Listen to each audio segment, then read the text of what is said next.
A new format coming in 2027 will, quote, change the face of sports in Delaware.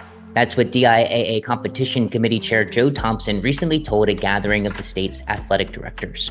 The changes are rooted in a directive from the state government to address the gulf between the have and have-not teams in Delaware. Almost a dozen high school sports will be affected, with the notable exception of football, which underwent its own overhaul in 2021. So, what are the new rules, and what is the state hoping they will achieve? I'm Brandon Holveck. I cover high school sports for Delaware Online and the News Journal. There are two big changes to focus on. First, several sports that currently have one division, and therefore one state championship tournament, will be split into two divisions and have two state champions. Those sports are girls and boys basketball, girls and boys volleyball, baseball, girls and boys lacrosse, and softball. The other big change surrounds how the state will decide which schools compete in which divisions. Since the start of interscholastic sports in Delaware, school enrollment has been the sole factor that determined in which division a school competed. The big schools went into Division I, and the small schools went into Division II. A Division I school was a Division I school in every sport. Now, a new formula will be used, and schools will be assigned a division in each sport. For example, a school can be Division I in girls basketball, but Division II in girls soccer. The state will come up with a number for each school. Team success rate over the previous 2 and 4 year periods will account for 80% of the index, and school enrollment will account for 20%. Roughly the top half of schools will play in Division I, and the bottom half will play in Division II. Exactly where that split lines up will depend on the numeric distance between the schools. The takeaway, instead of being split big schools and small schools, it will more or less be the successful teams and the less successful teams. It's important to note this will affect sports that are already split into divisions, like boys and girls soccer and field hockey.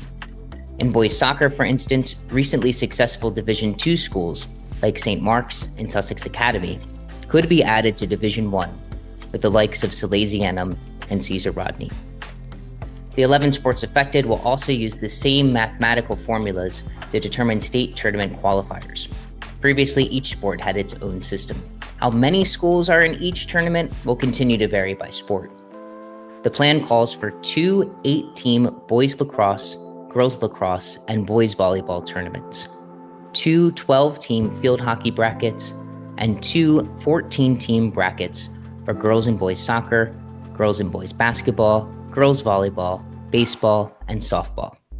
In 12 and 14-team brackets, higher seeds will have byes. You might be wondering, what about the sports we haven't talked about yet? Well, the competition committee is still TBD on sports that have both an individual and team championship component. Those sports are cross-country, indoor and outdoor track and field, swimming and diving, wrestling, tennis, and golf. Some of those sports currently compete as one division, others are split into two. Why are these changes being made now? The competition committee was tasked with coming up with an objective system that increased participation in state tournaments and gave more schools a chance to win a state championship. On the question of more participation, there are currently 214 state tournament slots, according to the committee. After the changes, there will be 248. An increase of about 16%. There will be a handful more team champions each year too.